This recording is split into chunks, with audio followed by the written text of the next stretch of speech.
So welcome back, guys, and today we're going to be talking about the Windrush cat scandal and what's been happening with the deportees. So I'd like to pose this question actually to you, to all of my colleagues here, and find out what do you guys think about the Windrush scandal and what's been happening recently in the news. And we know the 50 Jamaicans that were actually going to be deported and actually turned out to be 17 instead. For us to be treated in this manner, or some of our fellow Jamaicans, it's unbelievable. You know what I mean? It's heartbreaking, to be honest. Yeah. And I agree. I am disappointed. People are making it seem as if we are not welcome. Yes. You know, when you go places, some people, they're afraid of opening their mouth to say, you know, I'm from Jamaica, because of, you know, we had said earlier in our talks, about the misconceptions. Yeah. People are going to think, you know what, this person, they're probably illegal, they're probably this. You've had where people have called home office on people not knowing that they're legal. Just because they're Jamaicans, and now they start to target Jamaicans, so now they think most Jamaicans are here illegally, which is absolutely appalling. I think this is very political. I view this personally from a very political perspective. Definitely. And I think it's a direct attack onto Jamaicans and onto the Windrush generation that actually they actually blood, sweat and tears building this country. And I think it's very unfair for the government, not just the British government, but also the Jamaican government, to not look after these people and stand up for them. Because they came here invited. They came on that ship. There were an invitation in the newspaper in Jamaica back in the 1948, asking Jamaicans, asking Caribbean people to come to the UK, to come after the Second World War. There was the Second World War from 1939 onwards to 1945. So the country was completely destroyed, and they desperately needed these people. And they came here. They came with their babies. Some of them came with their babies. So of course those babies will not have a passport to travel with. However, they were invited here. So how are you going to kick them out of the country after many years, just like that? In addition to that, I mean, when they were invited over, they were British subjects or British nationals, which is the same as being a British citizen. So the fact that they came over, they didn't give them their paperwork. So that's pretty much the proof that they needed. They didn't give it to them, and now apparently, since 2010, it's been lost. It's been disappeared, pretty much. Yeah, I think they owe an apology to Jamaicans, and not just apology, they also owe Jamaica some kind of rehabilitation money, because people lost their jobs. People were unable to work because they were fired. Their boss didn't want them anymore because they lost their houses. They lost their houses, their benefits, whatever they had. So it's massive. It's unfair. It's unfair treatment, and it's very insensitive because these people have their families here, their lives here and everything. So this is all they know. So for them to be shipped or deported back to a country that they don't really know anyone, it's all foreign for them, it's really unfair. And the fact that they came legally, they came as legal immigrants.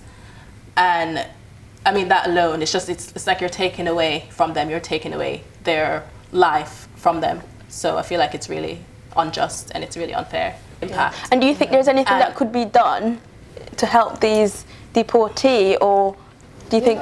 I mean, support could be put in place, because not only were they British citizens, because a lot of them were here from 2 years old, they were British. So the fact that they were sent back to Jamaica, and considering the fact that they're in their home country, but they're foreign to it at the same time, because they haven't been in that environment for a long time. A lot of people don't have work there. A lot of people are not going to be able to be employed as easily as it would be if they voluntarily went back to Jamaica. So I feel like systems need to be put in place where they're not just neglected and they're just like, oh, go on your flight and go home, but they're actually supported. So their crime rates are prevented from going up, so they don't end up having to resort to crime, to stealing, to drugs. And I feel like they've almost forced the deportees to fall into the stereotypical cycle that like our black young men and black young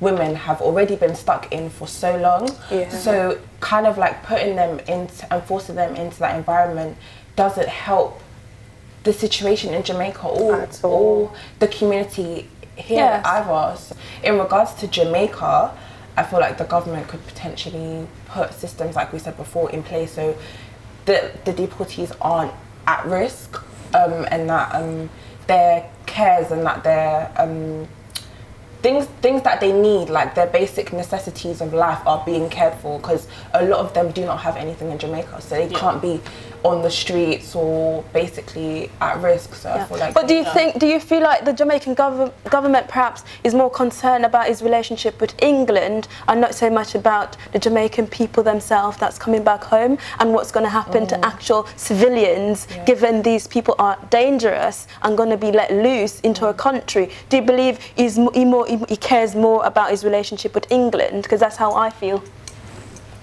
I mean, I don't think so. I think he cares about the people. Yeah. And like I said, he's trying to put policies into place. But everything takes time. It's a process. It's not going to happen overnight.